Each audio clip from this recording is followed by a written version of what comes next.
Muy bien, ya estamos aquí en Gritones Podcast con mi querida Yolanda Sáenz de Tejada. Gracias por estar en Gritones, en este espacio. Muchas gracias a ti por invitarme. Me hace mucha ilusión. A mí también, porque sé que tienes una bonita relación con nuestro país, con México, y que está decretado que Yolanda estará en México este 2025.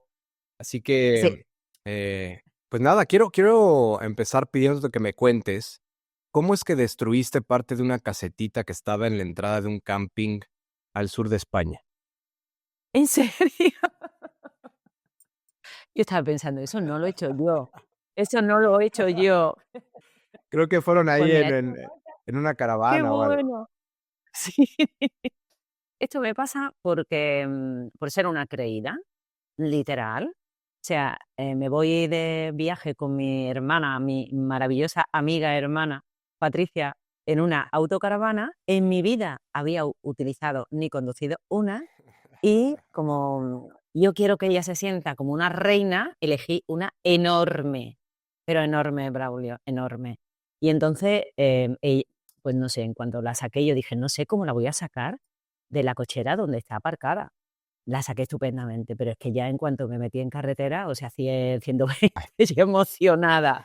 Y claro, cuando ya llegamos a uno de los campings, yo ya parecía que toda mi vida había conducido una caravana. Y llegué allí toda chula y tal, y no caí que el techo del camping era más bajo que la caravana. Con lo que yo llegué, aparqué y de pronto, ¡buah! Y me llevé medio tejado. ¿Qué se siente manejar este tipo de vehículos? Porque yo siempre he querido manejar uno, te soy bien honesto. Sí, ¿Qué se siente? mira, mira, mucho, mucho, mucho, mucho poder. O sea, se siente poder. A mí siempre me han gustado mucho las pickups, los coches grandes, ¿no? A mí me gustan mucho los coches y conducirlos. Pero en una caravana se siente poder. Y además, si la llevas tú, el poder es más grande porque lo que haces es, o sea, transportar la casa de otras personas. Así que te lo recomiendo Sí, encarecidamente. Y si sí. no, cuando vaya a México, sacamos uno y nos damos, Seguro que pegamos. sí. Seguro, no te vas a llevar ahí una parte de México aquí, una otra caseta, ya sería la segunda caseta, pero en otro No, no, país no, no, para no, contigo Yolanda. no, contigo no. Platícame de tus primeros años, Yolanda, ¿dónde creciste? ¿Dónde eres? Mira, yo soy de Huelva porque nací en Huelva y me crié entre Huelva y Andújar. Digo que soy de Huelva porque tengo una explicación. Las personas somos del lugar del que más nos quieren. Así lo siento yo. Entonces, la familia de mi madre es de Huelva y la familia de mi madre nos ama por encima de todo. Con la de mi padre hemos tenido menos contacto, son de Andújar, de Jaén, con mi abuela sí, con su madre, pero la familia de mi madre es como mi segunda madre, mi tercera madre, mi cuarta madre. Nos hemos criado todos los primos y las primas juntos que dormíamos por edad, no por sexo. Y entonces me he criado entre Huelva y Andújar, Jaén, un pueblo en Jaén, ¿no? En el que bueno, me sentía bien. Ahí lo que pasa es que me sentía muy rara, o sea, no me sentía querida, no por la gente, sino por mí, porque en Andújar tenía muchos complejos y bueno, y los recuerdos que tengo, realmente los recuerdos que tengo de mi niñez, de mi infancia, son muy felices con mi hermana y mi hermano y mis padres. Fuera de ese entorno yo no me sentía tan segura, fíjate, y ahora es como la gente, amo a la gente y quiero estar con la gente. Entonces, tú te sentías cobijada dentro de ese ambiente, pero decías que no del todo cuando salías de ese contexto familiar. ¿Eso es lo que estoy entendiendo? Sí, lo estás entendiendo bien. Y fíjate, algo que me ha costado muchísimo, muchísimo contar, yo creo que lo llevo contado como en 3 entrevistas hace como, no, los últimos 3 años, 3 veces nada más. Sí, yo no me sentía segura. Y no me sentía segura por mí, o sea, no porque el entorno fuera hostil contra mí, era por mí, tenía muchas inseguridades, era demasiado intimista, Braulio. Siempre he sido muy intimista. Yo cuento que tenía la enfermedad del sentir, y es que sentía todo tanto Mm. que era inapropiado hablar de emociones en entornos de fiesta. O sea, más joven cuando estaba en entornos de fiesta, de incluso, ¿no?, de una visibilidad máxima, bueno, por la profesión que ejercía, Mm, a mí lo que me interesaba era lo que sentían las personas, lo que yo sentía. Imagínate qué inapropiado eso cuando la gente está de fiesta. sí. Entonces, me sen no me sentía segura, era sí, tenía también mucha necesidad de que me quisieran, fíjate. Y cuando tú tienes mucha necesidad de que te quieran, entonces mides mucho, las respuestas de las personas hacia ti y juzgas mucho. Uf, estoy soltando aquí, ¿eh? Oye, oye, no, está genial. Me interesa mucho porque ahorita te voy a compartir una experiencia personal, pero ¿consideras que competías por el cariño de tus papás? No, aquí no, fíjate, en mi casa no había competición por el cariño, no, porque mi madre es puro amor. Mm. Mi padre ya no está, pero mi madre es puro amor. Y ella era como una niña más. Entonces, porque ella empezó a tener, bueno, descendencia muy joven. Y ella nos daba amor a todo y a todas. O sea, por ahí no, ni siquiera con mi hermana, no tenía celo. No, no. Era la aceptación más que el cariño. Mm, Fíjate, te he hablado de cariño, que eso lo sentía con mis parejas, ¿no? Y con mi pareja en especial, pero te hablo más de aceptación. mm, Yo sentía que no era aceptada, lo sentía, vuelvo a repetir, ¿eh? No es que la gente no me sí, aceptara, sí, sí. yo sentía que no era aceptada. Y quizás porque era rara, vestía rara, iba, no sé, era muy introvertida, muy emocional, no sé, demasiado emocional para la gente quizá. Sí. Ahorita hablando de las emociones, fíjate que yo el 26 de septiembre del 2020 perdí a mi madre, ¿no? Bueno, es una manera como muy común de decirlo, pero no la perdí, o sea, ella falleció, mejor dicho. Y ella fallece en ese tema de la pandemia y demás. Y yo siempre, pues, crecí haciéndome el duro, el fuerte, el capaz. Entonces, cuando muere mi madre, se me destapa una coladera de emociones, es como este arcoíris de emociones que no dejaban de llegar, diferentes emociones que ni siquiera yo podía articular, no podía describir, y las tenía Claro, totalmente reprimidas, Yolanda. O sea, esta sensibilidad de la que tú platicas desde pequeña, en donde tienes todo a flor de piel, en mi caso fue como un re puñetazo en la cara el 2020, decir cuántas emociones desconocía y cuántas había reprimido, fue una locura. Ahora, en tu caso, me imagino que también puede ser abrumador, que tienes que sí, convivir sí. con eso desde muy pequeña.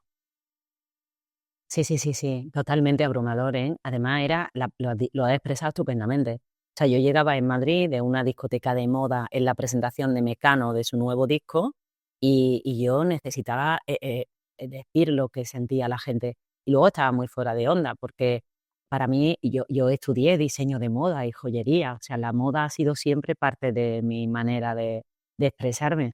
Sin embargo, el exceso de tiempo dedicado a la estética o a la estética o al cuerpo, a mí nunca iba conmigo, porque siempre he sido como muy salvaje, muy, o sea, me he vestido rápido.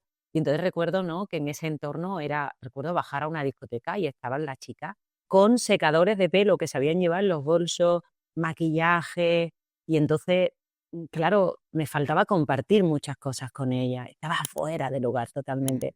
Y esa sensibilidad me dolía mucho, ¿eh? ¿Cuál es el origen de ese salvajismo a la hora de, no sé si vestirte, a la hora de ver la vida, a la hora de sentir? ¿Identificas si tiene un punto de partida en tu vida? Sí, la palabra y el sinónimo que utilizaría es libertad. O sea, es libertad absoluta. O sea, es hacer lo que me da la real gana, lo que siento y expresarlo en cualquiera de las facetas. Siempre me he vestido de manera diferente, nunca me he vestido a la moda, siempre ha sido, o sea, muy libre. Mm, He vestido siempre con ropa de chico y no porque me criara con chicos, ahora se lleva eso, ahora imagínate, se lleva, yo tengo un armario entero de ropa de hombre de mi padre, de mis tíos, Mm. de amigos míos, que he ido coleccionando desde los 14 ¿Y años. usas esa Entonces, ropa? sí, sí, por supuesto. La mayoría de las fotos mías que ves es con el chaqué de mi padre, Mm, con traje, y siempre son de hombre. Nunca compro ropa de mujer que parezca de hombre, de mm, hombre. De mm, hecho, mi hija se ríen porque cuando vamos, no sé, a alguna ciudad, o sea, yo entro en las tiendas de hombre y me compro, por ejemplo, en Milán, ¿no? Me traje una americana con el chaleco a juego de una tienda preciosa, siempre de hombre. Y, y entonces eso, claro, imagínate, ¿no? O sea, es totalmente, no sé, sí, raro inusual, y totalmente inusual. inusual, con esa edad y luego la rebelión, ¿no? Yo creo que está relacionada con esa necesidad de libertad, porque a lo largo de toda mi vida, o sea, es como, primero, eso es muy de mujer, ¿no? A las mujeres nos guían mucho más que a los hombres. O sea, yo me crié con 3 chicos. Y entonces, a los chicos, ¿no? Mi padre decía, bueno, la chica arregla el cuarto de baño mientras los chicos cargan el coche. Y yo le decía, es que a mí me gusta más cargar el coche que limpiar el Claro, cuarto de por baño. qué no lo hacemos al revés? O sea, ¿por qué no lo hacemos al revés? O, por ejemplo, al criarte con chicos, tú juegas a indio, a vaquero, en bici. Bueno, yo monto una moto de 535 que tengo, hago trail.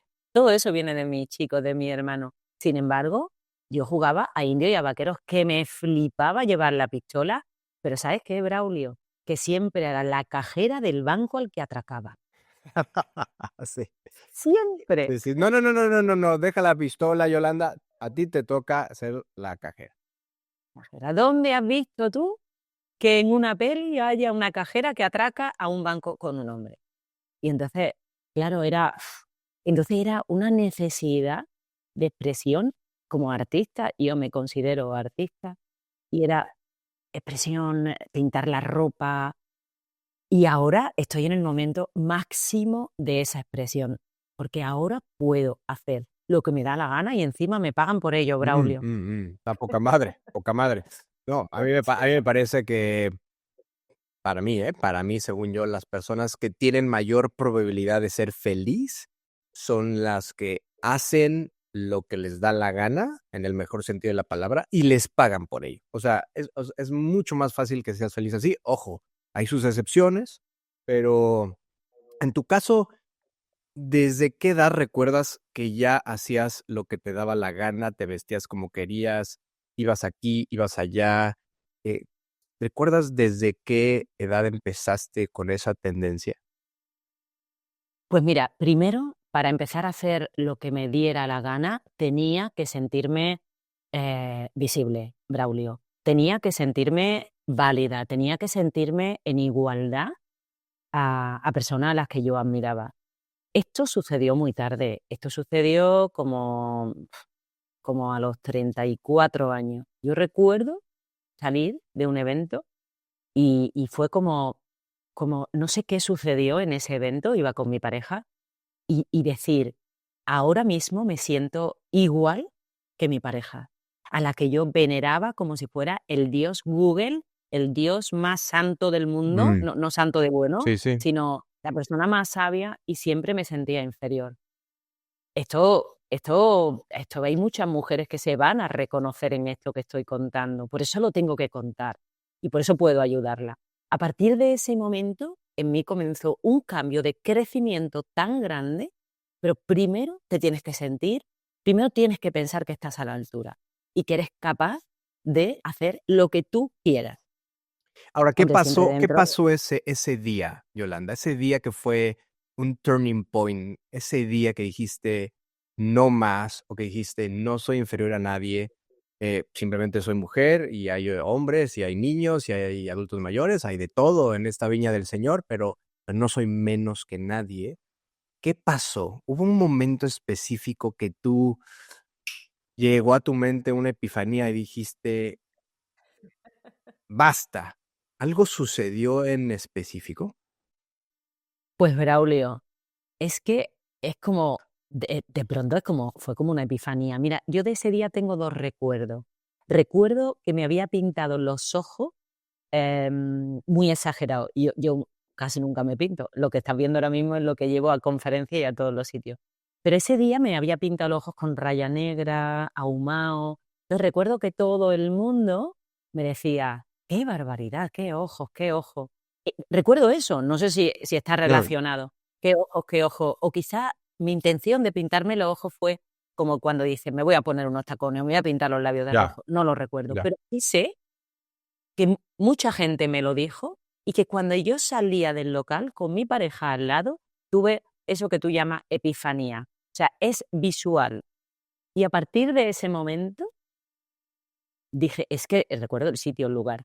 A partir de ese momento comenzó mi crecimiento interior, porque yo ya sabía que podía y que ya estaba harta de compararme, de limitarme y de incluso, no sé, es que al final, Braulio, tú lo habrás sentido y mucha gente que me escuche lo habrá sentido. Cuando tú llevas una vida paralela que, que no es contrasentido a lo que lleva a la gente se confunde. Tú vas en un camino alternativo, Mm. no vas contra nadie, no vas en contra de ningún sentido, alternativo.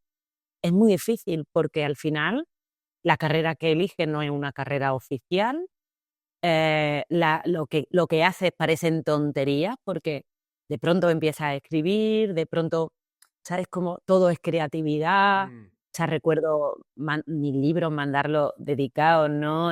Mucha gente que me está escuchando o en México lo haré, con plumas, y entonces me decían, pero eso no se monetiza, ¿no?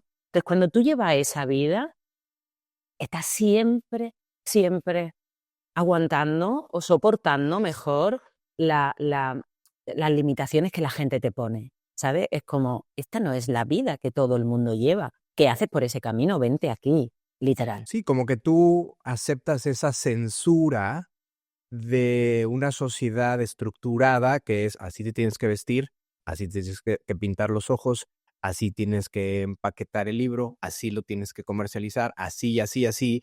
Y lo único que sientes, Yolanda, es una camisa de fuerza, ¿no? Decir, puta madre, o sea, no, no, no, a ver, yo lo quiero hacer diferente. ¿Por qué? No sé, no sé, no me pregunten por qué, pero así lo siento. Y creo que muchas veces suprimimos los sentimientos porque a lo mejor no lo sabemos explicar, pero tampoco los tenemos por qué estar explicando, simplemente lo siento. Efectivamente, claro. No tienes que estar dando explicaciones todo el tiempo. Ahora, cuando tú estás en casa, te pedían explicaciones, decir, oye, Yolanda, ¿qué pasa? ¿Por qué te vistes así? ¿O por qué haces esto? ¿O por qué escribes aquello? ¿Te pedían explicaciones? No, no, nunca. De hecho, mi padre se reía. O sea, mi madre me daba las cortinas de su boda para que me hiciera un traje. Venía a casa una modista. Sí, sí, sí, sí, fantástico. Venía una modista, somos 7. O sea, 4 chicos y 3 chicas. Entonces, claro, evidentemente las cosas se arreglaban y mucha ropa se hacía. Entonces venía una modista a casa y yo me sentaba con ella las tardes enteras a coser. Sí. Me encantaba. Me encantaba crear mi ropa. Y mi madre se sentía súper orgullosa. Me acuerdo de una comunión a la que fuimos, yo tendría 12 años, 13 años, que yo me hice de un trozo, una tela de unos cojines, un pantalón y un top, ¿no? Mira, iba monísima, Braulio. Mm. Pero recuerdo que mi madre tuvo que aguantar en la comunión a un montón de señoras que le decían, claro, las niñas iban con sus vestiditos, sus cositas, y, y entonces mi madre tenía que aguantar y mi madre, estoy súper orgullosa de que, además me lo había cosido yo, o sea, ¿sabes? Wow. Entonces, y así toda la vida. Y mi padre, pues, me regalaba, para regalarme a mí, su chaqué de boda y no habérselo regalado a alguno de mis hermanos, y su colección de corbatas, y sus gemelos. Entonces él se reía, le hacía mucha gracia. En casa, no. En casa, bueno, sí, ¿no? El machismo, ¿no?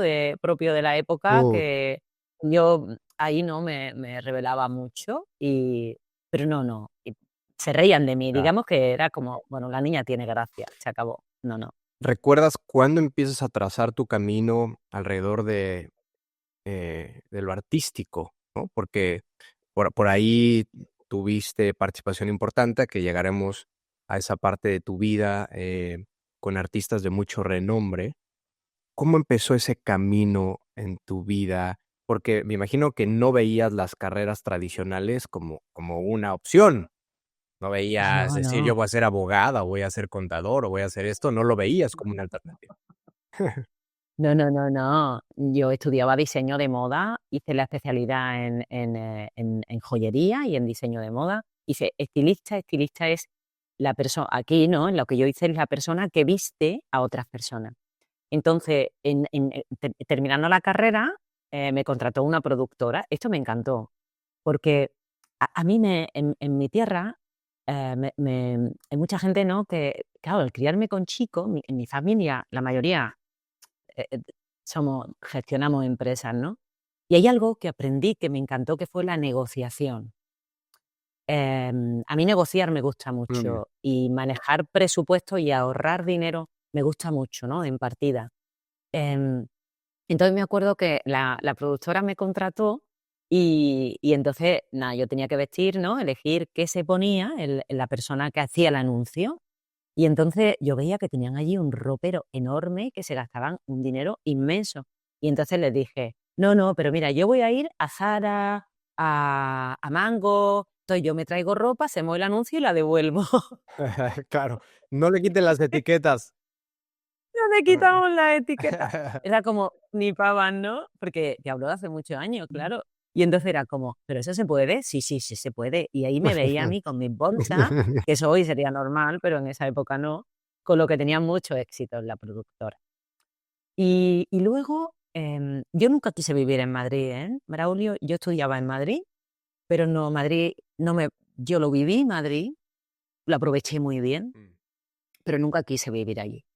Y entonces, un día en el piso donde tenía la habitación alquilada, pues llegó una chica que trabajaba en una productora y me dijo, oye, Yolanda, ¿tú quieres ser modelo de publicidad? Porque es que das perfectamente pues todo y la imagen. Mm, Y aquí viene una parte muy importante de mi vida. Siempre dije que sí, siempre. Esto es fundamental para que tú luego decidas tu vida y comiences a decir que no.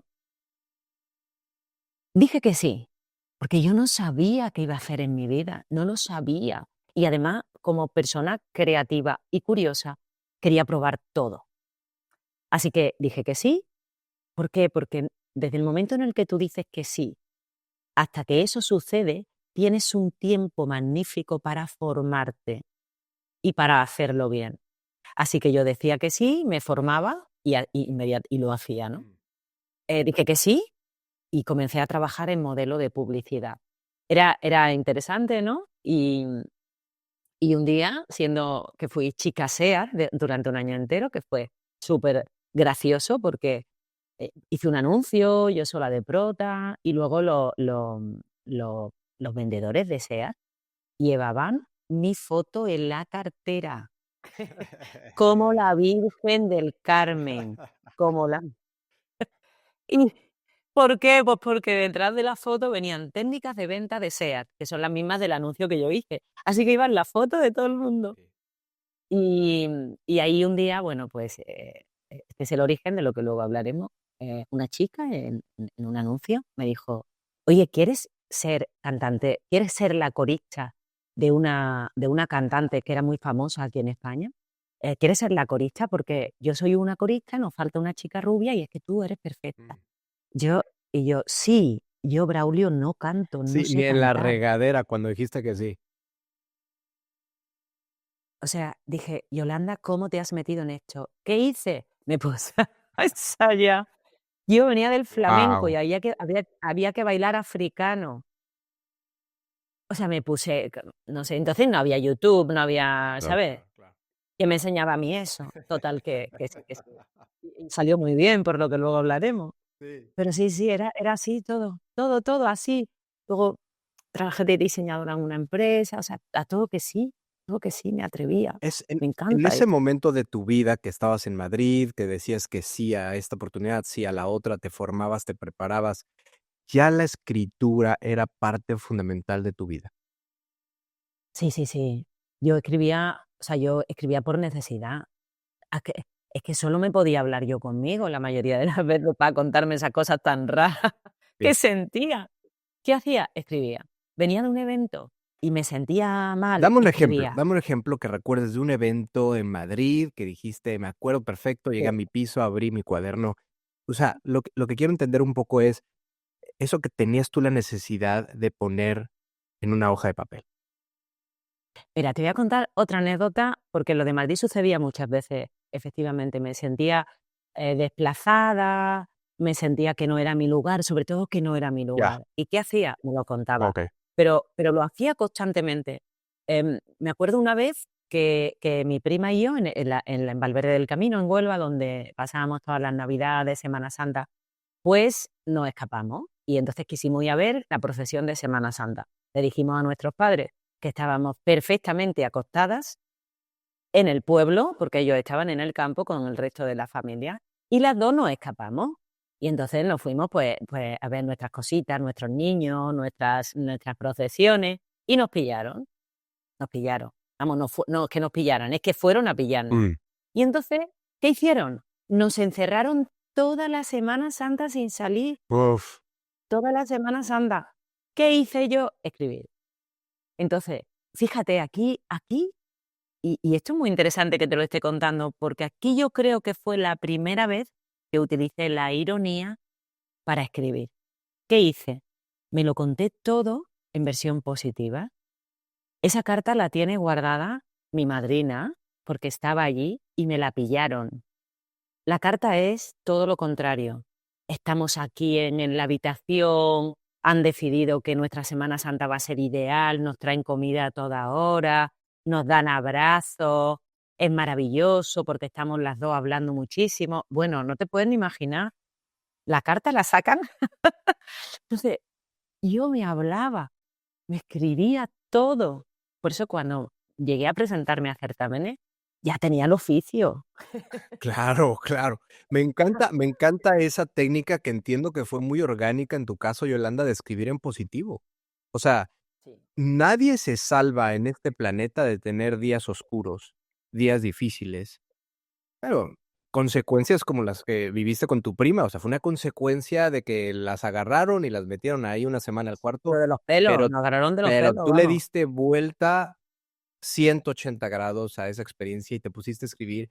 Y eso después, ¿cómo verbalizarías, Yolanda, que has descubierto que te viene bien? Que incluso bioquímicamente en tu cuerpo cambia el pH, cambia el ánimo de las personas. ¿Cómo lo has comprobado? Pues con la poesía. O sea, no hay poesía mía que cuente algo triste y desgarrador que no tenga una gota de esperanza o que no termine em, con una frase irónica al final. Siempre. O sea, de hecho, hasta lo tengo hasta en los poemas, ¿no? O sea, bueno, mira, una de las cosas artísticas, tengo una compañía de espectáculos de poesía y flamenco. Y entonces el guitarrista, ¿no? El cantaor de flamenco, ¿no? Me decía, mira, me pongo malo cuando empiezo a leer un poema que te estás cargando a todo el mundo, poniendo verde a no sé qué, y pensando cómo lo voy a terminar. Y menos mal que lo termina siempre con alegría o con una frase. Entonces, eh, al final, esto tiene que ver con mi vida, o sea, con el positivismo, ¿no? Como dice mi hija. Esto a mamá, esto no le puede sacar nada positivo porque no lo tiene. Sí, ya hasta te desafían, te retan. A ver, ¿qué positivo le puedes sacar a esto, mamá, por favor?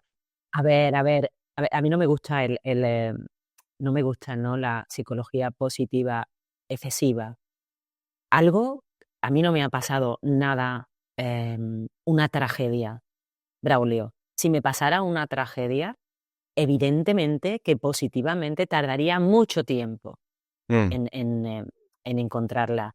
Pero fíjate, una de las cosas que yo trabajo con mis clientas, que es importantísimo, y con las formaciones que imparto, es que cuando tú no puedes hacer nada, hay muchas cosas que puedes hacer. Tú no puedes hacer nada por una cosa, por esa tragedia. No puede, no puede, un terremoto, no, alguien que se está muriendo, no puede. Tú no puedes, pero hay muchas cosas alrededor que puedes hacer mm. y tienes que conseguir que lo que no puedes, este circulito del no puedo, porque aquí no puedo hacer nada, porque esa persona, yo no soy doctora, yo no puedo hacer nada, Claro. que eso no se agrande. Porque si se agranda, te va a dejar postrado, llorando, inútil, y no vas a poder hacer nada Ya. ni por tu familia, ni por tus amistades, ni por la sociedad, ni por nada. Así que a eso le llamamos el círculo de preocupación y el círculo de influencia. Y esto es vital que se trabaje. Y eso lo hago yo cada día. Cada día, bueno, cada día, cuando tengo algo así importante, ¿no? Que me está minando. Tu hija dice que es incómodo vivir con una poeta. ¿Qué significa esto? Sí. Sí, sí, sí. Qué incómodo vivir con una poeta. Pues que tengo todo pintado de poesía y que además hablo en tono poético, Braulio. Y Ya. yo entiendo, o sea, que a veces, bueno, me acuerdo cuando mi hija habla muy bien inglés y entonces cuando les pido una traducción me dicen, no tiene traducción, mamá. Eso no tiene traducción. No, nadie, o cuando me dicen, ¿te pones a hablar inglés, mamá? O sea, en verso. O sea, mamá, no puede ser. Tú no le puedes decir a un inglés, es que estoy estremecida y los huesos los tengo apretados de sentir. Mamá, tú no le puedes decir a un inglés eso. Me Entonces, encanta que para ti escribir es sanar. Escribir es sanar, ya lo pusiste clarísimo en este ejemplo del castigo que sucedió ahí con tu prima. Y quiero adelantar un poco la historia en que ahora estoy disfrutando mucho esta conversación desde el punto de vista de decirle que sí a la vida. Y entonces tú le dices que sí a ser corista y aprendes a bailar africano y ¿te acuerdas la primera vez que te subiste a un escenario como corista? pues la primera vez, ¿cuál fue la primera televisión? Sí, sí, claro, me acuerdo perfectamente, la tengo grabada además. Mm, Eh, ¿Cómo la fue? tengo grabada, era pues con muchísimo miedo, porque, a ver, era corista, en televisión todo es grabado, o sea, no tienes que cantar. Sí tuve que cantar en algún momento, en una gira, pero muy poco, y al hacer los coros me apoyaba en la otra. Entonces, pero me acuerdo la primera televisión que además el ritmo era africano, y es que yo no había manera. A mí me salía el flamenquito, y el ritmo africano es otra cosa, y me salía el flamenquito. Entonces era como, bueno, no sé, al final yo creo que como me he reído tanto siempre, a los cámaras les parecía divertida, ¿no? Y dirían: "Ay, esta niña qué mona, ¿no? Mira cómo se ríe, cómo se lo pasa bien en el Sí, escenario". aunque te estuvieran Sí. temblando las piernas. Bueno, eso siempre. O sea, las primeras veces yo decía: "Pero madre mía, ¿qué hago aquí?". Y luego escondiéndolo a mi familia, porque mi familia no lo sabía. Mm, Al principio las televisiones eran como, al ser corista, tampoco esta cantante era tan conocida. ya, Y entonces no lo sabía, yo lo escondía porque no estaba bien que la niña fuera artista. okey, okey. ¿Y cuánto tiempo lo escondiste? Pues ya lo escondí hasta que ya empecé a trabajar con cantantes muy famosos.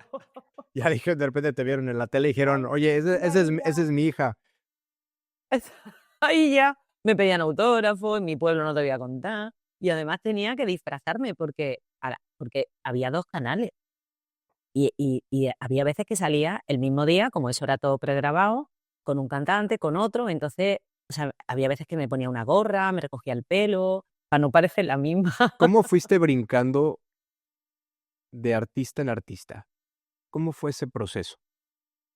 Bueno, esto entonces era más sencillo porque estaba muy unificado. La casa de la cantante con la que yo trabajaba era UEA, entonces UEA unificaba a la mayoría de los artistas. Había entonces como 2 o 3 casas, 2 discos, ¿no? Mm, 2 casas de discos. Entonces, claro, la rock manager de UEA, bueno, una de las rock manager, pues le gusté yo mucho, y además me llevaba Lidia, mira, no me acordaba de su nombre y me ha salido ahora. Y me encantaba, me encantaba. Y entonces a ella le encantaba yo, y entonces comenzó a darme trabajo, a darme mucho trabajo. Y ya. entonces venía un cantante a España importante y era yo la corista. Pero fíjate, aquí quiero decir algo importante. Una niña mona, siendo mona, no llega a ningún sitio. llega a una tele. Para mí era mi profesión. Yo me pagaba la parte de la carrera trabajando de corista. Me aprendía los playbacks que las televisiones, o sea, todo el mundo piensa que era yo la que cantaba. Por eso me contrataban, Mm, porque una niña mona hace una tele y una niña mona y profesional hace todas las teles. Y luego cómo trataba a la gente, el agradecimiento. Cada vez que me daban una tele es que me estaban dando trabajo claro, y todo muy profesional, muy claro. Ahí profesional. se ve, ahí se ve la disciplina, se ve el empuje, la consistencia, la perseverancia. En ese mundo artístico, ¿qué es lo que más esfuerzo representaba para ti, Yolanda? Pues lo que más esfuerzo, relacionarme con los artistas. Sí, esto me costaba mucho, Braulio, porque al final la vida de artista es salir por la noche, hay mucha droga, mucho alcohol, y a mí no me gustaba, a mí nunca me gustó la noche, yo nací vieja, Sí. yo nací vieja. Entonces, eso me Eres costaba, eso alma era lo que más. vieja, eres alma vieja. Pero a Y mí me gusta el. y en septiembre del septiembre 3 del 2017, tú publicaste una foto con Luis Miguel, se ve que están, en un avión, y dices que lo que más extrañabas en ese momento es a tu Roberto, mi Roberto. ¡Ah! ¿Quién es Roberto? Bueno, qué mono, ese no sé cómo te has enterado tú, ¿eh? Pues mira, esa anécdota no la he contado en mi vida, jamás. Roberto era el músico, qué gracia, es que estoy flipando con eso. Roberto era uno de los músicos de Luis Miguel. De hecho, él se ocupaba mucho de que yo, bueno, pues cantara bien. Era íntimo amigo mío, sigue siendo íntimo amigo mío. Y fíjate, en la gira yo era la única chica, Okey. ¿sabes? Entonces, pues claro, al final ellos eran chicos y me sentía ahí ya también como un poco ahí desplazadilla. Y entonces Roberto se ocupaba de que yo me lo pasara súper bien. Me acuerdo un día en el pasillo, que yo estaba ahí, me notó más triste, y mira, montaron un chico en el pasillo, un desfile de los tres, súper divertido, vestidos, bueno, graciosísimo. Entonces ese día que Luis Miguel, iba yo en el avión con Luis Miguel, yo no iba con Luis Miguel, yo iba sentada con Roberto, porque, bueno, pues porque yo me juntaba con el grupo, ¿no? Y Luis Miguel era encantador, de verdad. De hecho, venían los vestuarios que a mí me daba mucha vergüenza. Me estaban maquillando y venía Luis Miguel y se ponía a cantarme allí en el vestuario. Mm. Yo me iba a morir allí. Bueno, me cantaba los boleros. Era encantador. Pero yo iba sentada con Roberto. Entonces, vino el Doc era el doctor que llevaba siempre Luis Miguel en los conciertos, que era maravilloso, que era adoración. Bueno, me quería muchísimo. Y entonces me dijo: "Yolanda, Luis Miguel se quiere sentar contigo". Y entonces, yo que estaba allí, que tenía un grupazo allí con los músicos y tal, me fui a sentar con Luis Miguel, porque además, Luis Miguel era muy cariñoso. Pero en ese viaje, pues, no sé, mm, yo no me sentía muy cortada, porque me acuerdo que Luis Miguel empezó a hablar, ¿no?, de la religión, de cosas, ¿no? Yo era muy joven y yo pensaba, con lo bien que me lo estaba yo pasando con mis colegas, Claro, pues, ya te estaban o sea, evangelizando ahí en el avión. yo qué sé, no sé, no me acuerdo muy bien la conversación, pero yo era con lo bien que me lo estaba sí, sí, sí, sí. Ya, Fíjate, la gente se moría por estar con Luis Miguel. Qué claro, mala, qué claro, mala. claro, claro, claro. Antes de pasar a otra faceta de tu vida y de tu historia personal, ¿no te sucedió el canto de las sirenas? ¿No te sucedió el estás con Luis Miguel, estás en toda esta parafernalia de, pues es un artista al día de hoy sumamente importante para México y para muchos lugares de habla hispana? Luis Miguel es como el Frank Sinatra de habla hispana y este lujo, este glamour o este nivel de atención que al final tú en esta búsqueda de atención y de visibilidad y de reconocimiento, pues ahí tenía, o sea, todo lo que giraba en torno a Luis Miguel.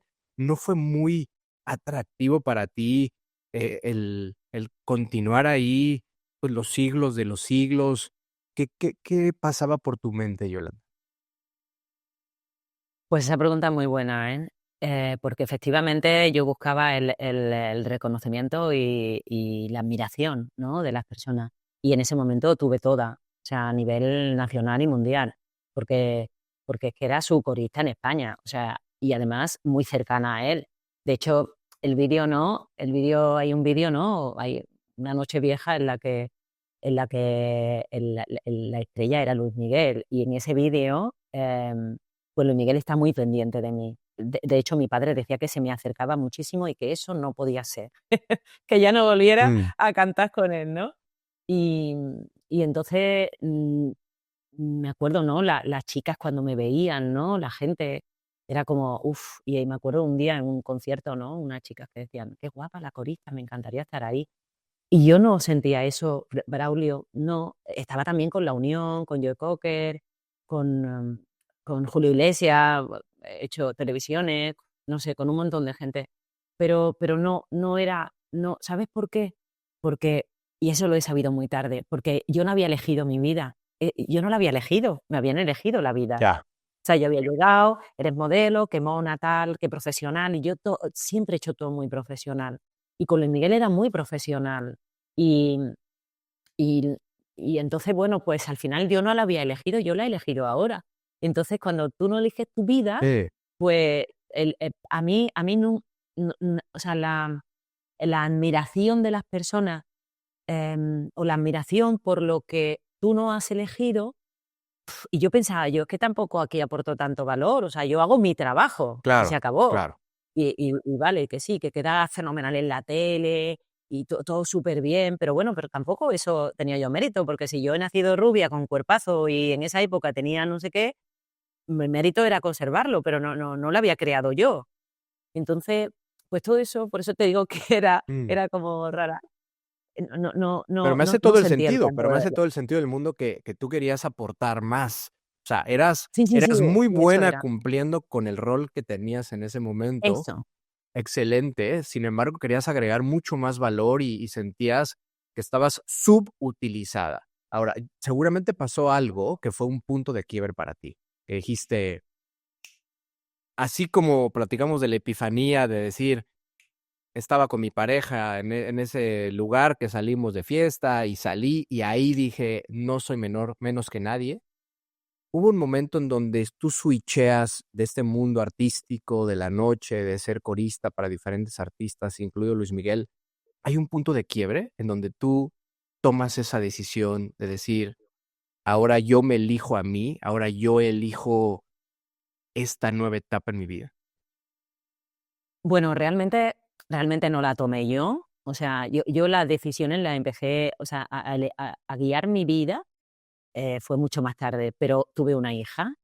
Entonces, claro, esta hija que tuve, ¿no? La primera vikinga, que ahora tiene 27 años, la primera vikinga a mí me condicionó porque, bueno, me condicioné yo, ¿no? Que no se dice me condicionó ella, me condicioné Claro, yo. claro, claro. Entonces ya no quería viajar tanto fuera. A mí siempre me ha gustado mucho la carrera empresarial, tener una empresa. Entonces, bueno, pues digamos que ahí busqué algo más cómodo. Ha sido la única vez en mi vida en la que yo he buscado algo más cómodo, porque yo trabajo la incomodidad cada día de mi vida, Braulio, y además es que me flipa Mm. trabajarla. Pues ese momento fue el único en el que, bueno, tenía a mi hija y dije, bueno, voy a trabajar algo más cómodo. Bueno, pues empecé a trabajar para una empresa. Duré nada, porque un año, ¿no? O algo así. Y luego me asocié con mi hermano, y esto ya sí era para mí, ¿no?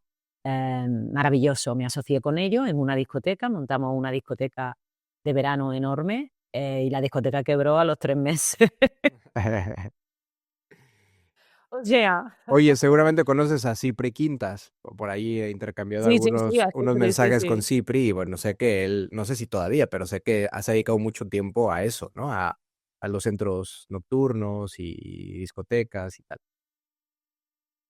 Sí, sí, Entonces no lo sabía. montas la discoteca. Entonces montamos una discoteca y genial. Y bueno, cuando terminé de estudiar en Madrid, hice un máster en recursos humanos. em, que me becó la Comunidad de Madrid, como de 800 horas, una barbaridad. Y esto lo hacía mientras estudiaba la carrera y era corista y cantante y todo eso. Y cuando ya me volví y era la Expo 92 en Sevilla, y ahí, bueno, ahí tuve un contrato muy bueno de directora de tienda, y esto sí me gustó, esto me gustó mucho, me permitía crear, yo necesito crear, hacer cosas nuevas. Mm. Y ahí me permitía, ¿no? Al principio, y bueno, fue un trabajo muy bueno, me pagaba muy bien, ahí me compré mi primera moto grande y bueno, bien. Y luego ya, pues me asocié con mi hermano, fue un desastre absoluto. O sea, montamos una empresa de eventos, de Otra sonido, empresa una diferente eventa a la discoteca. Sí, sí, sí, sí, éramos socios, mis 2 hermanos y yo, y entonces teníamos una empresa que nació de la ruina porque no teníamos nada, Ya. nuestro trabajo, ni sueldo al principio, evidentemente. Y esta empresa de aquí montamos la discoteca. La discoteca fue una locura, una discoteca de 2000 metros en una nave con arena de la playa y una barbaridad. Estuvimos pagándola, no sé la cantidad de años. Y me enseñó algo muy bueno, y es que cuando tú debes mucho dinero, tú debes, sobre todo, dar la cara. Y estuvimos, cuando venían los proveedores a cobrar, bueno, primero pagarle a la gente pequeña, las empresas pequeñas, autónomos, y después a la gente, a la empresa, lo que puedas. 20 euros, 20 euros, 10 euros, 10 euros, pero tienes que dar la cara. Mm. Esto, esto nos generó, ¿sabes? Proveedores para toda la vida, y esto es algo que, que yo lo aplico muy bien en mi vida, en mi día a día. Y luego, pues llegó un momento, Braulio, en el que, fíjate, em, yo no me sentía feliz, o sea, me sentía triste. Y una de las cosas fundamentales que trabajo también con las mujeres es la alegría. De pronto, tú un día piensas, ostras, no tengo alegría. La gente se ríe y yo me río por circunstancias, pero se me ha ido la alegría. La alegría está muy vinculada a la ilusión, muy vinculada, muy vinculada. No tengo alegría. Y yo lo sentí, ahí hay otra epifanía.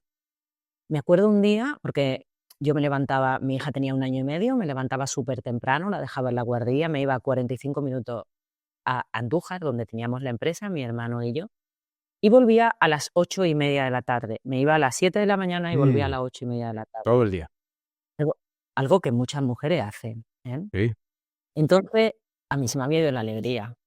Los fines de semana no quería ver a nadie porque solo quería ver a mi pareja y a mi hija. Me escondía literal. Le decía a mis amistades, no, es que no estamos. No, solo quería estar en mi casa. Y entonces llegó un momento en el que dije, Yolanda, cualquier día vas a tener un accidente y ¿sabes lo que va a recordar la gente de ti? Lo trabajadora que era. Y yo quiero, Braulio, que la gente diga de mí, qué alegre era Yolanda. Si a mí me pasa algo hoy, o sea, y hoy, después de tu podcast, Mm. que tú digas, con el buen rollo que tenía Yolanda, Mm. o, o con lo alegre que era. O sea, no quiero que digan con lo trabajadora que era, con los 20 libros que tiene, con lo que no quiero, solo quiero que digan con la alegría que tenía Yolanda. Por eso lo trabajo tanto con las mujeres. Y pensé, esto no puede ser. Así que ahí fue un momento muy importante de mi vida en el que vendí mis acciones y compré mi vida. Y a Mm. partir de ahí ya, o sea, la vendí literalmente y Ahí compré mi ahí vida. en ese momento fue cuando empieza este viaje de tus 20 libros que hoy tienes. Obviamente eres speaker, conferencista, trabajas en empresas, das consultoría de negocio, haces un chingo de cosas muy importantes desde la visibilidad de la mujer y el empoderamiento de la mujer.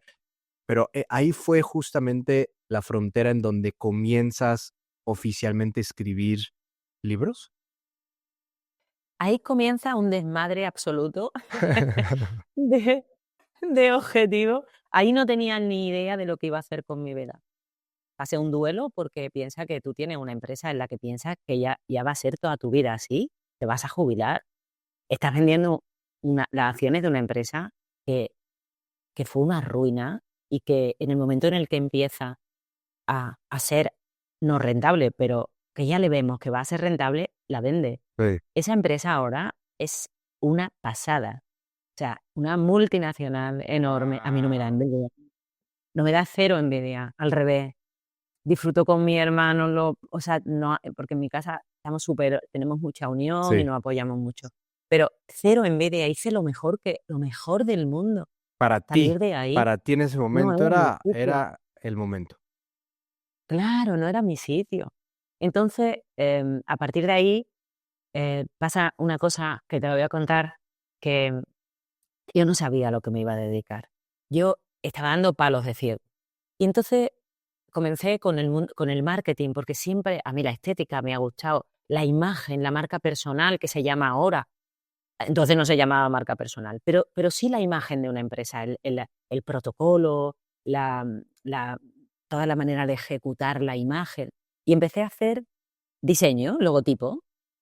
Empecé, alguien me encargó uno, empecé a ver cómo se hacía a mano, claro, y empecé a estudiar, a estudiar, a estudiar y a hacerlo. ¿Qué pasaba? Bueno, entre medias tengo, no sé, ¿no? No sé, yo colecciono bolsos y títulos. O sea o sea, tengo como, no sé, 50, 60, 70, 100 títulos. Todos los cursos me iba a la universidad de verano, hacía esto, todo, Ay. un montón de cursos, todos gratuitos, claro.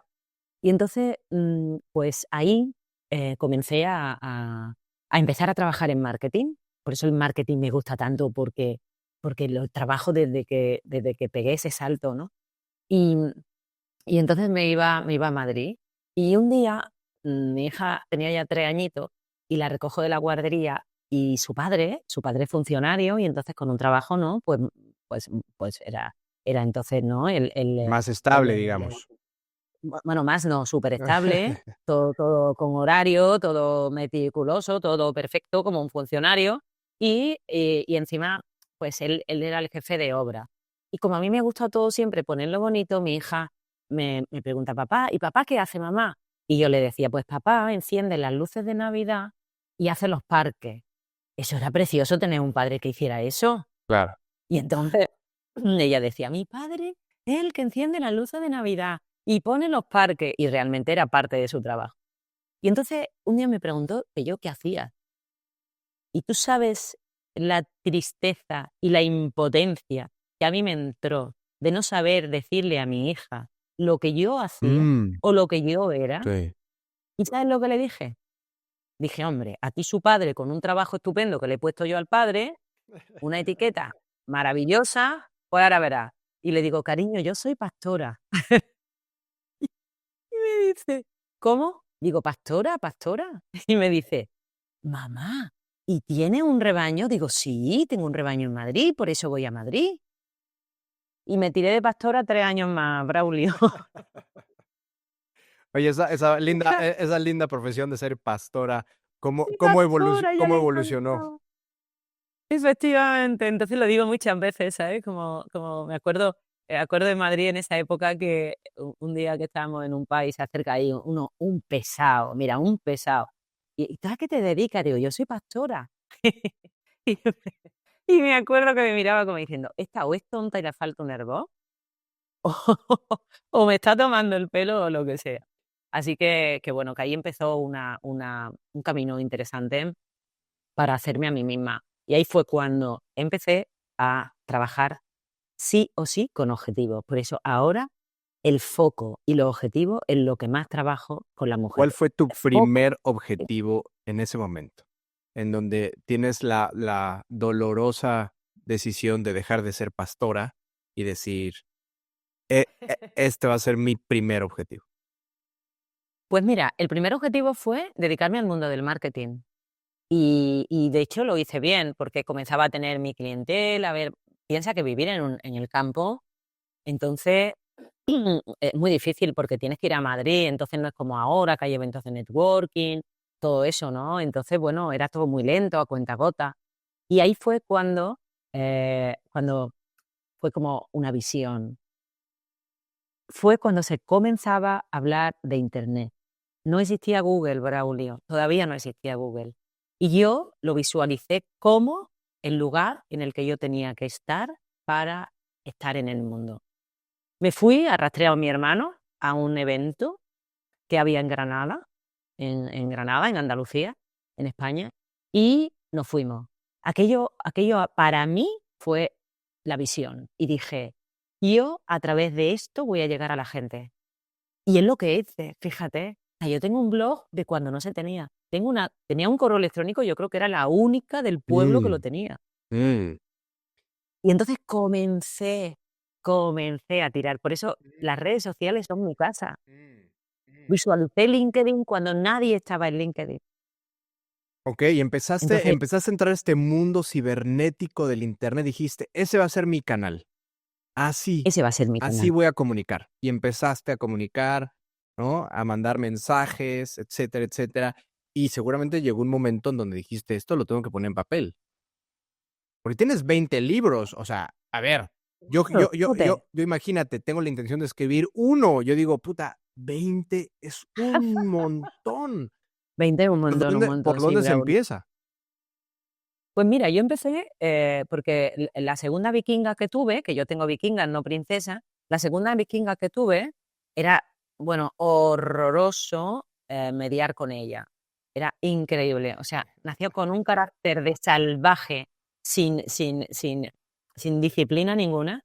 Y entonces, contacté, como tenía correo electrónico y lo tenía muy poca gente, contacté con un neurólogo muy famoso, Eduard Esquivel, maravilloso, que por cierto va a México ahora, me ha dicho, en Mm, breve, o a final de año. Entonces, le pregunté, ¿no? Esta niña que no dormía, ¿qué tal? Y entonces me contestó, que entonces era como, ostras, de la otra parte del sitio te contesta. Y, y entonces, bueno, pues le empecé a contar cosas de la niña.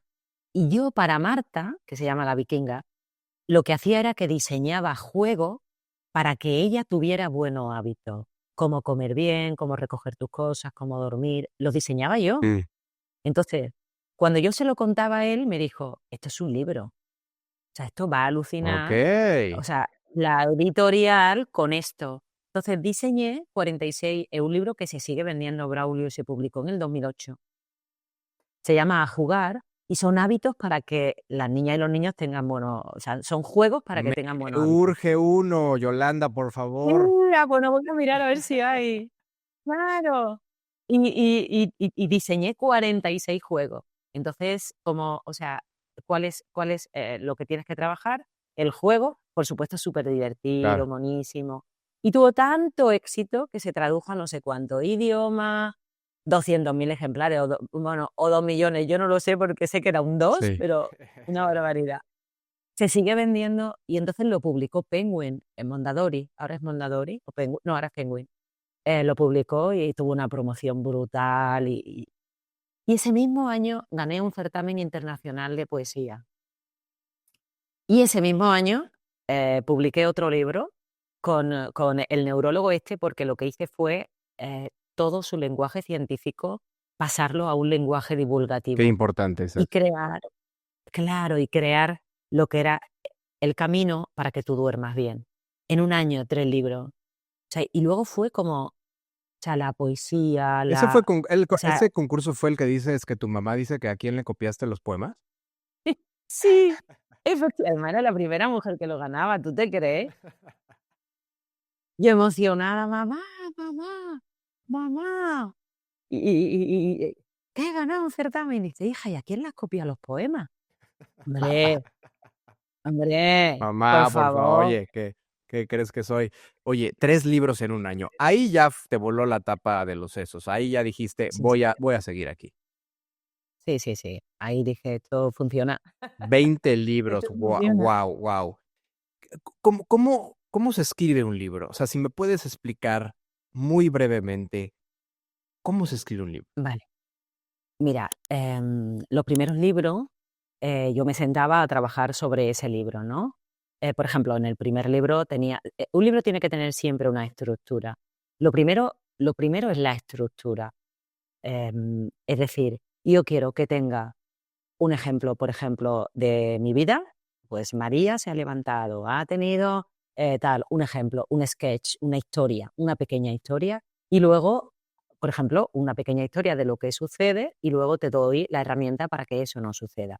Eso es una estructura, Okey. y siempre muy visual y con técnica. Pero claro, sentarte a trabajar en un libro, eso es muy dificultoso, Mm, porque igual no vas a estar inspirado o te tienes que retirar 6 meses correcto. a escribir un libro. Entonces, al final, el oficio, nosotros llamamos el oficio, el expertise, cuando llevan, ¿no?, unas 10.000 horas de trabajo. Tú piensas que yo llevo escribiendo desde que era niña. O sea, cuando yo me puse a escribir, yo sabía lo que quería contar, Ya. porque ya había contado cosas que no valían, cosas que... Entonces, lo primero que hice fue apuntarme a un taller literario, pero no para que me enseñara a contar. Yo ya sabía lo que quería contar, pero yo quería saber qué impacto tiene una coma, qué Mm, impacto tiene un punto y aparte. sí, La hu Yo le llamo la humildad del poeta, no se llama así para nada, pero que es que si hay una palabra que sobra en un verso porque esa palabra no aporta nada, tienes que eliminarla.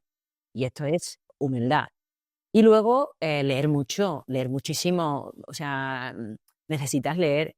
Entonces, yo estoy preparando un libro nuevo, pero yo tengo ya muchísimo escrito, Braulio. Yo escribo cada día de mi vida, uf, cada día. Yo publico en LinkedIn 5 o 6 veces a la semana. Publico en todas las redes sociales. Escribo poesía cada vez que me subo a la montaña, que es la casa en la montaña, mi fábrica. mm, Cada noche escribo poesía. Y yo te puedo tener, no sé, 50 poemas inéditos. ya, ya. Entonces, cuando yo me ponga a montar un libro, sé la estructura y monto lo que tengo y evidentemente escribo y escribo, pero ya tengo sobre lo que quiero escribir. Cuéntame del Club de las Creídas. Bueno, El Club de las Creídas es mi último libro y es un proyecto. A mí me gusta mucho decirle a las mujeres que hay que pensar en grande. Si tú no piensas en grande, tú te vas a quedar en la esquina de tu casa. O sea, tú tienes que pensar en Te vas a grande. quedar Para pensar en grande, como decías, la persona de la ventanilla del banco, ¿no? claro, Que claro. esa es la que te toca y alguien lo eligió por ti. Ya está, eso es. Entonces, tienes que pensar en grande. Pensar en grande es decir sí, y pienso en grande porque lo voy a poder hacer y lo voy a hacer, ¿no? Entonces, en esto de pensar en grande, yo no pienso que voy a ir a México a un taller. Yo me veo en México bajándome del avión, dando conferencias en los sitios, miles de personas. O sea, yo pienso en grande. Por eso va a suceder. Entonces, de la misma manera que un banco tiene su fundación, pues yo tengo el club de las creídas, que es pensar en grande. Entonces, ¿qué hice yo? Cuando iba a publicar mi último libro, el que hace el número 20, un amigo escritor maravilloso me dijo, porque yo le hablaba del Club de las Creídas. El Club de las Creídas nació porque yo en las conferencias, cuando terminaba una conferencia, contaba que las mujeres no estamos acostumbradas a hablar bien de nosotras. ¿Por qué? Porque nos han educado en la modestia, en no ser visible, y porque cuando una mujer ha querido hablar bien de ella, ha venido una persona, otra mujer o alguien y le ha dicho, tú eres una creída. Mm, O le han dicho, de mujer a mujer no hemos dicho, eres una creída. O le hemos dicho, fíjate qué creída. sí, Cuando los chicos hablaban bien de ellos, mi hermano decían, a mí se me da muy bien nadar, o a mí es que se me da estupendamente montar en moto. Pues el resto le animaba y le decía, qué guay, tío, me tienes que enseñar, qué chulo, pues yo también quiero aprender. Fíjate qué diferencia, ¿eh? sí. Entonces yo, claro, yo me crié con chicos, entonces no entendía por qué, si a mí se me daba bien escribir, no podía decirlo. Y, y, me, y me decían, bueno, tú vas hoy de subidita, ¿no? ¿O qué creída? Yo es que no lo podía entender. Entonces, no lo entendía, Increíble. Braulio. Porque un hombre no me decía que era creída. Yo Sí, decía, se me da muy bien escribir. Pues claro que sí, pues tienes que escribir más. Lo que tienes que hacer es publicar, lo que tienes. Fíjate la sí. diferencia. Entonces, cuando terminaba las conferencias, contaba esta anécdota, ¿no? Y decía, y las mujeres tenemos que hablar bien de nosotras, porque si no hablamos bien, no nos vamos a postular, no van a saber qué hacemos. Y yo decía, así que he fundado el Club de las Creídas. Y no te imaginas la gente aplaudiendo. Se separaban de Bueno, la silla. terminaba la conferencia y venían las mujeres, yo quiero estar en el Club de las Creídas. Y yo no tenía el Club de las Claro, Creídas, claro. no tenía nada. escribí un blog para que cuando la gente lo buscara saliera, ¿no? Por SEO. Así que bueno, yo quería hacer algo con el Club de las Creídas. Y entonces me dice el amigo de este escritor, ¿y por qué no le pones a tu último libro el Club de las Creídas? Y pensé, pero qué bueno, o sea, me encanta, qué provocativo, me encanta. Y ese fue mi último libro, Mm. que es un libro de coaching. Vienen herramientas para que trabaje la mujer en ella. Vienen además, después de cada herramienta, viene un cuaderno para que trabajes esa herramienta. Y que dije, venga Yolanda, piensa en grande, esto no se puede quedar en ti y en un libro. Y entonces fundé el club, contraté a una agencia de marketing, por eso te digo que es mi fundación. O sea, Contraté a ya tomó forma real el Club de ¡Chao! las Creídas. Es un club, o sea, tú entras en la página web, te registras gratuitamente, por supuesto, y cuando te registras te llega a tu casa un diploma de creída oficial. Es, Qué belleza. es. Y luego tiene canal de Telegram, tiene lista de Spotify. ¿Tú sabes lo que es la lista del Club de las Creídas? Que me la pongo todas las noches con mi vinito en la cocina Qué rico. y me la bailo. La voy a escuchar hoy. Te lo prometo. Hay canciones mexicanas, ¿eh? Terminando la entrevista la voy a poner. Y no sabes cómo lo disfruto y es una delicia escucharte en términos de poder tener esa autoestima, de decir, soy bueno en esto. Y me vale madre lo que piensen los demás. Soy bueno, sé que soy bueno en el deporte, soy bueno comunicando, soy bueno escribiendo y me hace feliz y me siento realizado, pleno, abundante. Digas lo que digas, porque nunca van a Eso es. faltar los haters hoy que está de moda las redes sociales y que eso antes ni existía la palabra hater, ni existía el bullying, ni existía el tema de la marca personal. Eso, o sea, no existía, no se llamaba así. Hoy es cada vez más común hablar en esos términos, pero me encanta que tengas el Club de las Creídas, definitivamente. ¿Por qué crees que el hombre le cuesta menos trabajo contar su historia? Bueno, porque la educación, es por la educación. Mira, a las mujeres nos han educado para agradar, para gustarle a todo el mundo. De hecho, tú ves a un niño, ves a una niña por la calle y lo primero que le decimos, qué guapa vas. Tú a un niño no le dices qué guapo vas. Tú le dices, pero qué machote te estás haciendo ya, o qué grande, o qué fuerte, o qué. Sí. ¿Vale? Segundo, porque nos han educado para cuidar, para Oye, te tengo cuidar. que decir algo. Mi madre que está en los cielos, fíjate que en concordancia con lo que dices, eh, una vez estábamos en una reunión. Bueno, nos sentamos, yo pues, estaba adolescente, me acuerdo, y resulta que con el matrimonio con el que estábamos, pues mi madre le dijo, oye, ¿y tú tienes hijos? Sí, no, pues, ¿cuántos? No, pues tengo 4 o 5 hijas. Y mi madre, escucha bien esto, Yolanda, mi madre dice, puro producto para caballero, entonces, Fíjate. hazme favor. Y se rieron. O sea, Y sería. fue un comentario que supuestamente hay que reírse. Y yo en ese momento me quedé pensando, fíjate, y dije: "¿Cómo? ¿Por qué?". O sea, Claro, y fíjate, no ahorita lo te lo entendía. comparto, ¿eh? O sea, puro producto Fíjate. para caballero, como si fueran un accesorio, las mujeres. Exactamente, exactamente. Entonces, claro, ahora nos dicen, o ahora vengo yo y te digo, no, no, es que tienes que ser visible, te tienes que postular a un puesto directivo. Hoy acabo de pasar para una empresa de México maravillosa, para trabajar con ellas durante 3 días porque se tienen que postular a puestos directivos, porque las mujeres no se postulan, no nos postulamos a puestos directivos porque pensamos que no estamos lo suficientemente preparadas. Bueno, la conciliación es muy importante porque pensamos que no somos lo suficientemente buenas, porque tenemos mucho miedo, porque siempre pensamos que hay alguien que lo va a hacer mejor, porque estamos expuestas. Nos han educado para hacer una exposición. ¿Tú ves a 2 hombres que van juntos al cuarto de baño en una boda? ¿A que no? ¿Cuántas mujeres van juntas al cuarto de baño? Mm. ¿Por qué vamos juntas? Porque desde que nos levantamos de una mesa pensamos, tenemos que atravesar ese salón. Todo el mundo va a estar mirándome. Entonces voy con otra mujer y así repartimos las miradas. Mm. Y eso no es verdad, porque todo el mundo no está pendiente de nosotras. No es cierto. Ya. Entonces nos han educado para hacer exposición y entonces ahora es muy difícil quitárnoslo. Por eso yo trabajo de esa manera intensamente. De verdad, lo trabajo y necesito que las mujeres que estén conmigo se sientan visibles por dentro y capaces de que me da igual. Y si me miran, me da igual. Yo sé que lo estoy haciendo bien. ¿Cuál ha sido la batalla más dura que has tenido que vivir en el empoderamiento de la mujer? Pues la más dura es la mía, la de quitarme todas las creencias limitantes y la de quitarme todos los síndromes de la impostora que tenía, que el síndrome de la impostora es uno, ¿no? Bueno, pues yo tenía 100.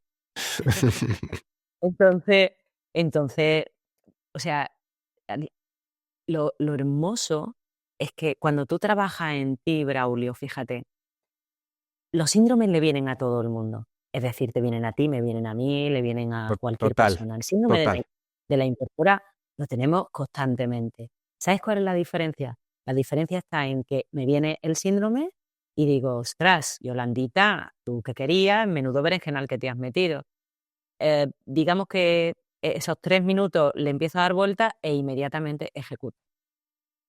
O sea, la Entonces, técnica que tiene Yolanda, que le pasa a ella, que nos pasa a todos, ¿no? Decir, no soy suficiente, yo no puedo, hay personas mejores que yo, ta. Bueno, cuando viene ese diálogo interno que te empieza a comer el coco, tu técnica es ejecutar, o sea, decir, ejecutar. lo que sea que quieres hacer y que la mente empieza a jugarte chueco, simplemente ejecutas. ¿Esa es tu técnica principal? Exactamente. Es inmediatamente me pongo en acción. Okey. Inmediatamente. O sea, te puedo dar 2 minutos, 3 minutos de tregua, pero inmediatamente me pongo en acción y por supuesto me voy. Yo tengo un sistema de trabajo muy interesante que lo aprendí, ¿no? De diferentes técnicas y lo uní.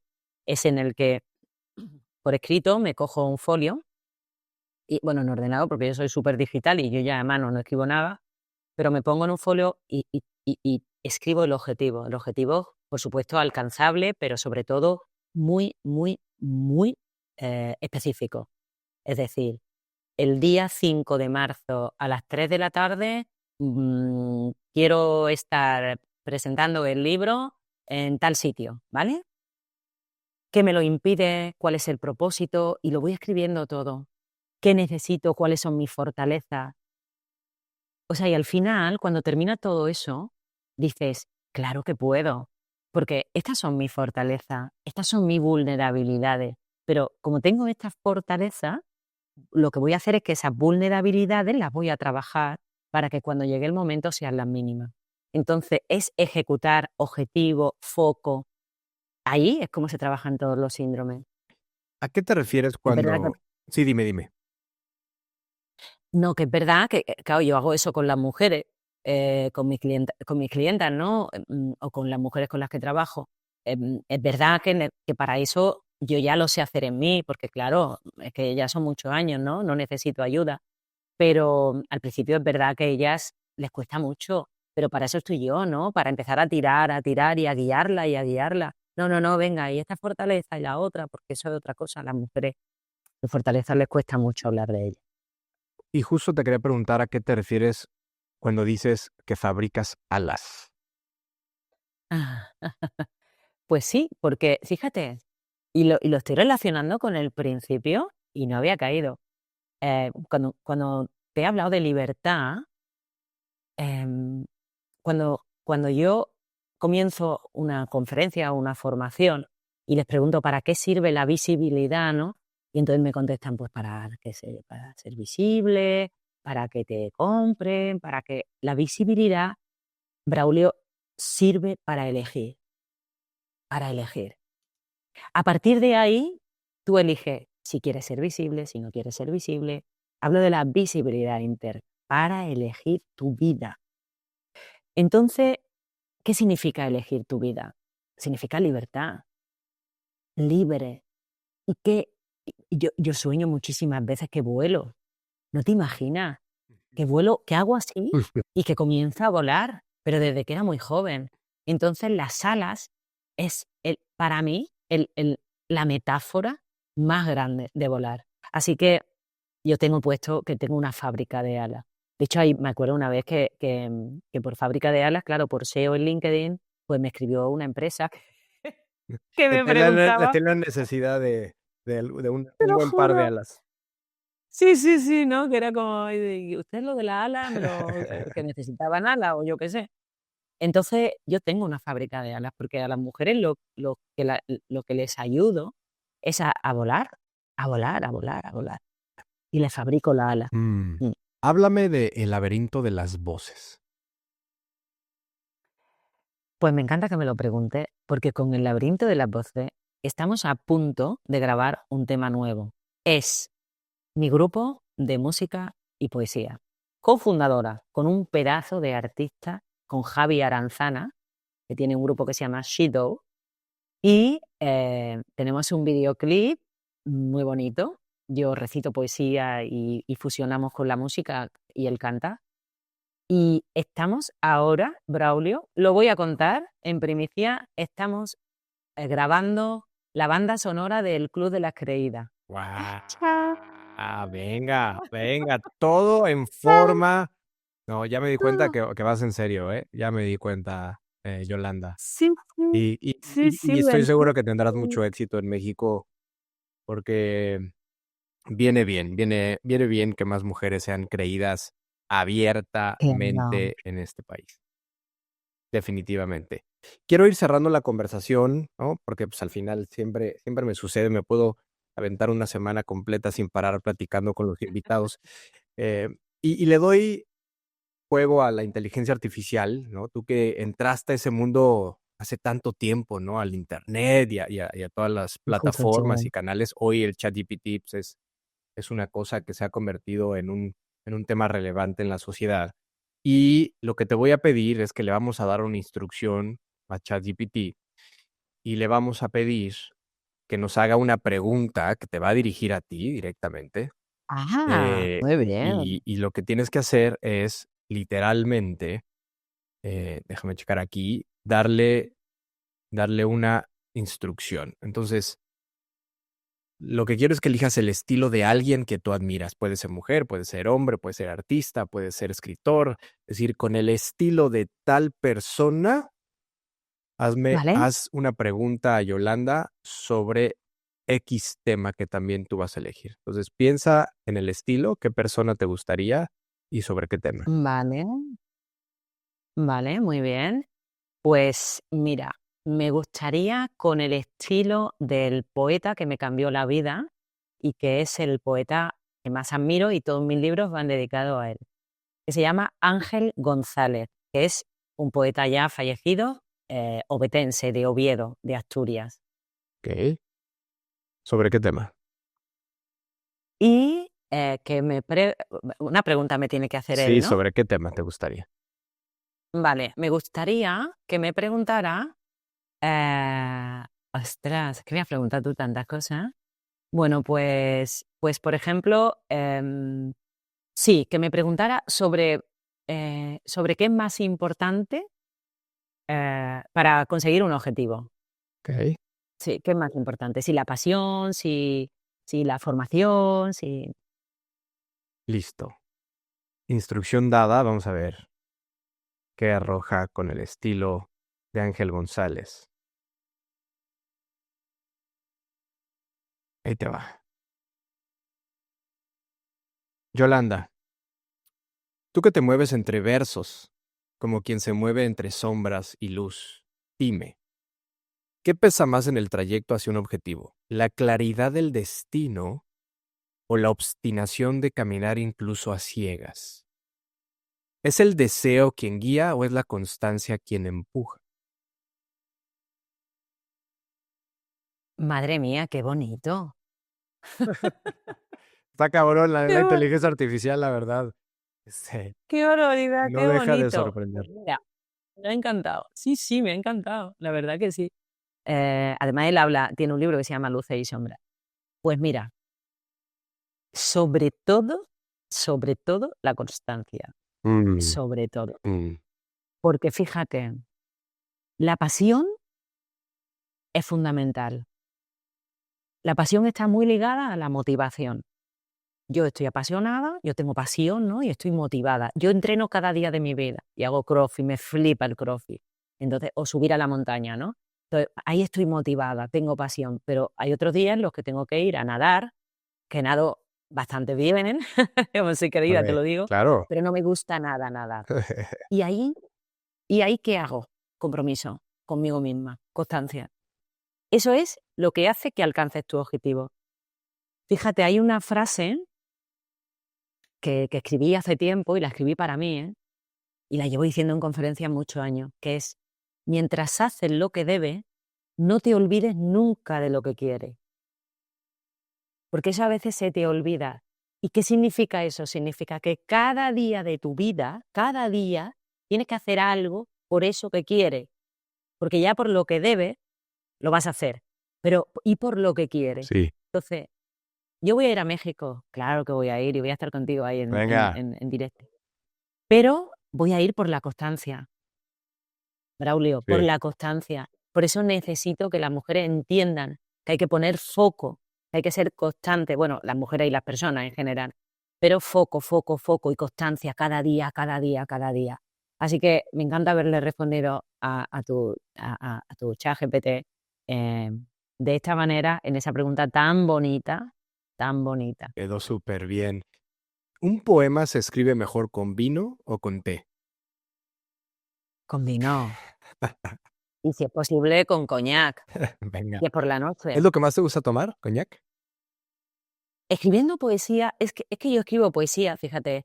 Yo escribo poesía siempre por la noche y además en un lugar específico, en la aldea. Yo escribo poesía en la aldea. ¿Qué es la O sea, yo aldea? allí tengo una fábrica de poesía. ¿Qué es la aldea? La aldea es la aldea, ¿no? Sí, Me estás preguntando. sí. La aldea es la capa que tenemos en la alta montaña, a 1400 metros, aislada en una sierra, en una aldea maravillosa, en la que hay solo en un montón de aldeas juntas, o sea, que están súper aisladas, solo hay 15 personas empadronadas. Y yo soy una de ellas. Ujú. Estoy empadronada allí. Entonces, hace 12 años compramos esa casa y yo me subo cada mes y medio, me subo una semana. Puse internet para poder trabajar, pero no hay cobertura de teléfono. Sí. Entonces, allí cada noche escribo poesía, Braulio. Cuando me subo sola, Cuando me subo con gente, no. Pero cuando me subo sola, cada noche escribo poesía. Entonces, pues me encanta, ¿no? Mi copita de coñac y escribir poesía, porque Mm, me levanto, grabo, lo escucho. Es nada de inteligencia artificial. Yo estoy todo el día. Es mi mano izquierda y derecha. Amo la inteligencia artificial, pero allí es todo artesanía y yo salvaje y escribiendo, qué escribiendo sin rico. parar. ¿Por qué le dices vikingas a tus hijas? Vale. Pues mira, le digo vikinga porque yo nunca tuve princesa y porque yo nunca quise ser princesa, si es que yo quería ser pistolera y quería ser vikinga y, y yo soy vikinga. Las vikingas salvaban, las vikingas viajaban, las vikingas portaban objetos preciados, llevaban comida de un sitio a otro, ¿sabes? Defendían. Y entonces yo quiero que mis hijas sean así, que no estén predestinadas por nada ni por nadie.